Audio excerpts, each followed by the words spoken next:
केंद्रीय कर्मचारियों को सरकार का बड़ा तोहफा मिला। 1 जनवरी 2025 से लागू होंगे नए नियम। केंद्रीय कर्मचारियों को डीए 2% बढ़ाने का फैसला लिया गया है। अब केंद्रीय कर्मचारियों का डीए 55% हो जाएगा।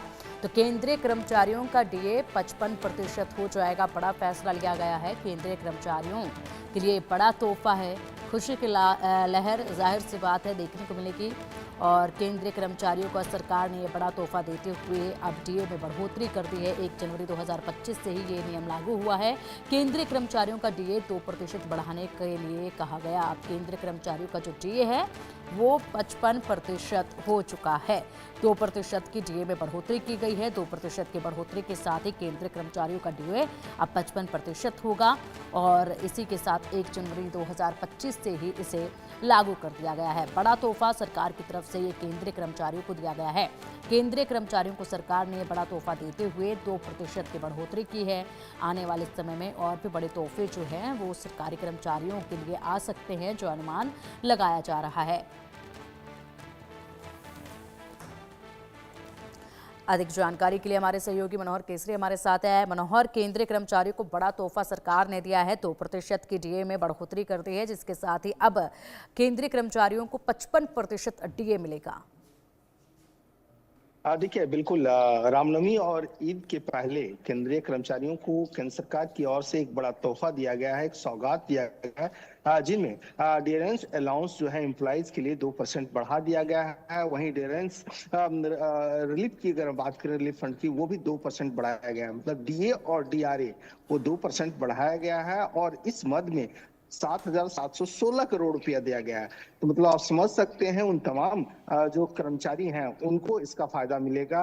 उनको जो दैनिक भत्ता मिलता है उसमें इजाफा होगा और साथ ही साथ ये 7वें कमीशन के आधार पर दिया गया है। और अब आप देखिए, इसकी वजह से जो है वो 53% से 5% हो गया है। मतलब एक बहुत बड़ा सौगात उनको दिया गया है। जी बिल्कुल मनोहर, बड़ी सौगात है ये, लेकिन 2% की जो बढ़ोतरी की गई है, क्या केंद्रीय कर्मचारी इससे संतुष्ट है या उनकी उम्मीदें इससे कुछ ज्यादा थी?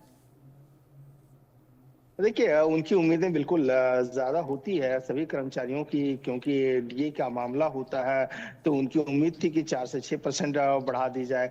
लेकिन 2% सरकार ने बढ़ाया है और 2% का फायदा उनको अब देखने को मिलेगा। क्योंकि जो दोनों राशि में, चाहे हम पेंशनर्स की बात करें, डीआरए की बात करें या हम डीए की बात करें, दोनों में जो है तो 7,716 करोड़ रुपया दिया गया है। 3,000 से ज्यादा करोड़ रुपया एम्प्लॉइज के लिए दिया गया है डीए के तहत। वहीं डीआरए के तहत जो है सो करीब 3,000 करोड़ रुपया दिया गया है। तो इसका फायदा उनको मिलेगा, उन कर्मचारियों को मिलेगा। हाँ, रामनवमी और ईद से पहले ये तोहफा दिया गया है। जी बिल्कुल मनोहर, और इसी के साथ अगर बात की जाए तो दूसरे सरकारी कर्मचारियों के लिए क्या कोई आगे भी फैसला लिया जा सकता है क्या?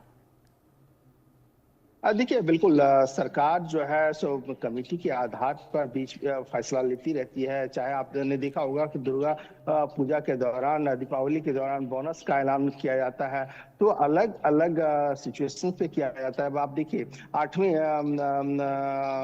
पे कमीशन के गठन की बात भी सरकार ने कर दी है। कैबिनेट ने पहले अप्रूवल दे दिया है, उसका भी गठन किया जाएगा। तो बिल्कुल सरकार केंद्रीय कर्मचारियों का ध्यान रखती है और सरकार लगातार दावा करती है कि उनके सुविधाओं के लिए लगातार काम कर रही है। अब देखिए, उनके आवासीय के लिए कि सरकार अलग अलग इलाकों में किस तरह से हाई राइज बिल्डिंग्स बना रही है। तो सरकार कह रही है कि बिल्कुल अपने कर्मचारियों का जो उनके तहत काम करती है, उनके वर्किंग कल्चर का, उनके वर्किंग स्टाइल का, उनके दफ्तरों का पूरा हम ख्याल रखते हैं और आने वाले टाइम में अलग अलग चीजें देखने के लिए, उनके फायदे के ठीक लिए, है उनकी मनोहर। सुविधाओं को बढ़ाने के लिए मिलेगी। जी ठीक है मनोहर, बहुत बहुत शुक्रिया आपका इन तमाम जानकारियों के लिए। बढ़ेंगे अब